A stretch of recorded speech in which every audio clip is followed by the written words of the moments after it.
eu queria quase que fazer uma continuidade aqui do pronunciamento do senador Pimentel e começar anunciando que hoje, pela terceira vez, o presidente Lula entrou com uma representação no Conselho Nacional do Ministério Público contra o procurador da República, Carlos Fernando dos Santos Lima. Esse procurador é aquele que participa e subscreve várias denúncias que geraram ações penais contra o ex-presidente Lula, que tramitam perante o juízo da 13ª Vara Criminal de Curitiba, juízo do juiz Sérgio Moro. E nós sabemos que muitos desses processos não são baseados em provas concretas, mas apenas em delações. Ocorre que esse procurador vai além de subscrever as denúncias. Esse procurador faz uma militância política explícita, tal qual fazia, que agora recuou, o procurador Dallagnol. Esse procurador coloca sistematicamente em seu Face artigos, posicionamentos, falando que o PT é uma organização criminosa, que o presidente Lula é chefe de quadrilha, dando opinião sobre o processo em que ele é partícipe, coisa que não poderia ser. Aliás, é também, junto com o procurador Deltan Dallagnol, daqueles que fazem palestras em vários lugares. Ele eu não sei se cobra, como Deltan Dallagnol cobra, mas faz muitas palestras. Vão ter agora uma palestra na Federação das Indústrias do Estado do Paraná, a FIEP, que tem vários problemas, inclusive, mas vão lá fazer uma palestra sobre a Lava Jato e, claro, vão falar sobre quem? Sobre o presidente Lula, porque dá Ibope. Esse procurador, se quer fazer militância política, não tem problema nenhum. Nós fazemos política aqui, defendo a atividade política, não criminalizo a política. Política é um instrumento importante para você mudar as questões relacionadas ao interesse das pessoas, do povo brasileiro. Agora, ele, então, para fazer política, tem que se filiar num partido, tem que se candidatar, ter o voto e vir ocupar uma tribuna.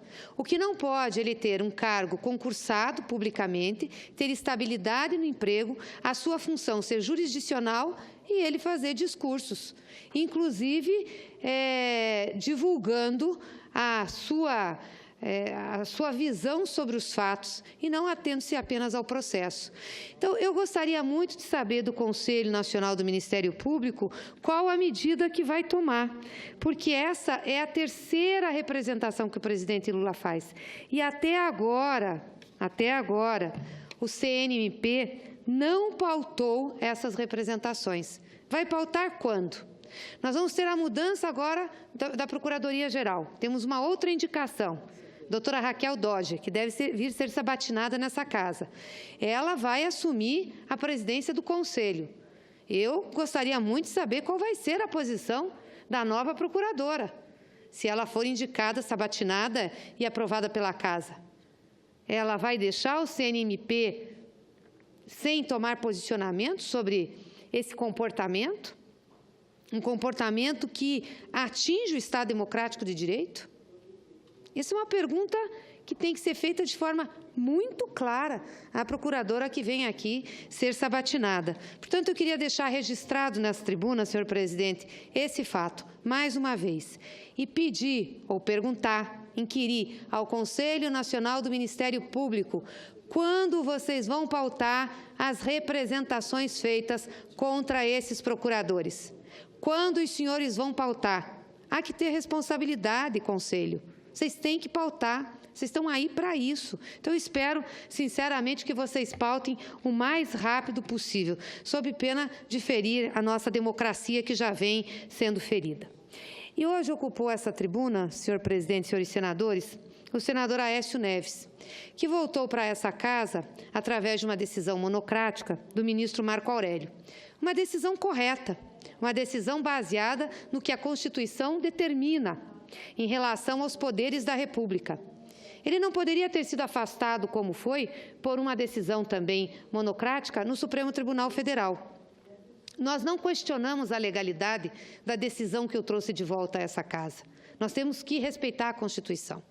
O que nós questionamos são as decisões ilegais e inconstitucionais que nós tivemos anteriormente, senador Pimentel, que nós tivemos em relação ao presidente Lula, que não pôde assumir a chefia da Casa Civil, que nós tivemos em relação ao presidente Lula, que foi conduzido coercitivamente para dar depoimento.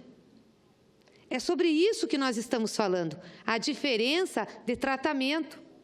O tratamento que foi dado aqui ao senador Delcídio. Eu não estou entrando no mérito das acusações, eu estou entrando no fato no processo que tem que ser observado, no devido processo legal. E aí hoje o senador Aécio veio nessa tribuna falar exatamente do devido processo legal, que ele foi agredido na sua presunção de inocência, que o devido processo legal não foi observado, que ele foi vítima. Mas nós também fomos vítima. O Partido dos Trabalhadores foi vítima, o Lula foi vítima, nossos dirigentes foram vítimas.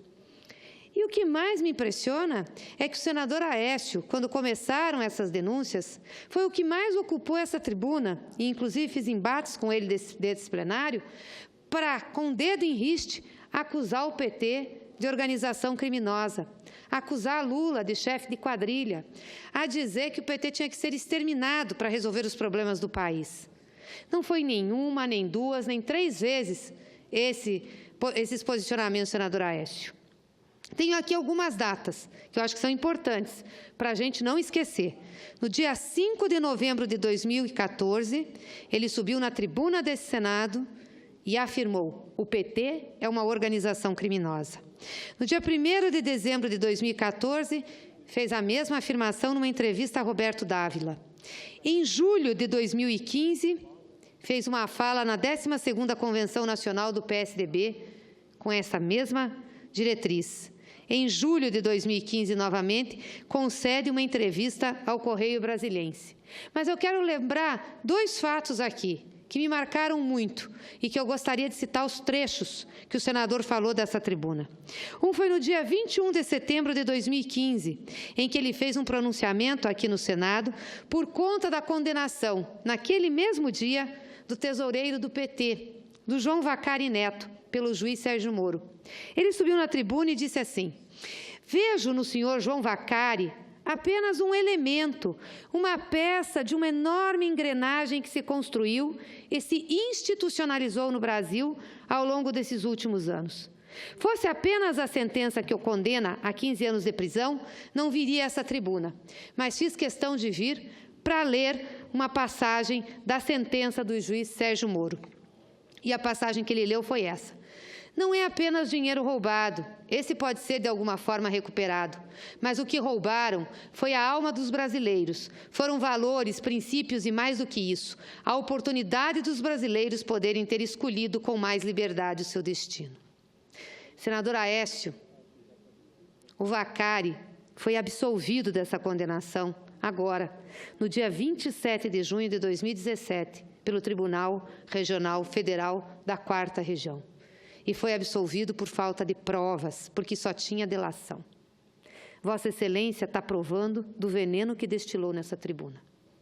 Vossa Excelência está sendo vítima do ódio que pregou, da intolerância que pregou. Mas tem mais. No dia 14 de setembro de 2016, após a apresentação daquele fatídico PowerPoint do Deltan Dallagnol e mais um grupo de procuradores em Curitiba para incriminar o ex-presidente Lula, o senador Aécio emitiu uma nota como presidente do PSDB, chamando novamente o PT de organização criminosa. Dizia a nota: o partido, o PSDB, aguarda a importante e necessária decisão da Justiça sobre as acusações feitas e que, se confirmadas na sua integridade, não deixarão mais qualquer dúvida sobre a complexa estrutura da organização criminosa estabelecida pelo PT. Senador Aécio, o PowerPoint foi apresentado pelo procurador Deltan Dallagnol, o mesmo que declarou para a imprensa agora, no dia 1º, que Vossa Excelência pode acabar com a Lava Jato. Olha como é a vida, senador Pimentel. E aí o senador Aécio sobe nessa tribuna indignado. Indignado porque não está sendo respeitado no seu direito de defesa, porque a sua presunção de inocência está sendo agredida. Mas quando ele fez isso com o PT, Ele não falava do devido processo legal, não falava de presunção de inocência e utilizava, sim, as falas da Polícia Federal e desses mesmos procuradores que hoje o incriminam, ou da Procuradoria-Geral, que hoje o incrimina, para agredir o Partido dos Trabalhadores. Nós não ficamos aqui para escutar o discurso do senador Aécio.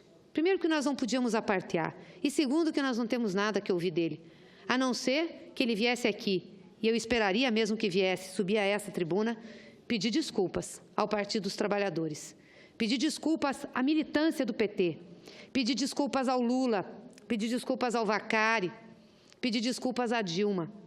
Aí ele estaria demonstrando responsabilidade, que tanto ele invocou dessa tribuna. Nós não vamos lhe condenar por antecipação, não, senador Aécio. Vossa Excelência tem o direito de vir aqui se defender. Vossa Excelência tem o direito de ter o devido processo legal observado. Vossa Excelência não poderia ter sofrido a coerção que sofreu. Agora, Vossa Excelência devia ter a decência para vir aqui e dizer que se equivocou ao julgar o PT como julgou dessa tribuna. E ao disseminar o ódio na sociedade. E vir aqui, inclusive, falar que o PT é uma organização criminosa, que tinha que ser extirpado e que, portanto, Vossa Excelência, junto com seus pares, tinham esse objetivo para tratar aqui no Senado da República. Vossas Excelências arrancaram a Dilma da cadeira de presidenta, fazendo discurso contra a corrupção no Brasil. Vossas Excelências participaram das passeatas verdes e amarelas, bateram panela, incentivaram a perseguição ao Lula, incentivaram a perseguição ao PT. Vossas Excelências estão provando do veneno que destilaram.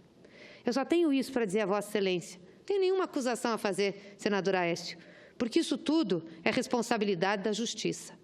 Mas eu queria cobrar a sua responsabilidade e a sua decência de subir nessa tribuna e pedir desculpa ao Partido dos Trabalhadores, pedir desculpa ao Lula, pedir desculpa ao Vacari, à Dilma e à nossa militância.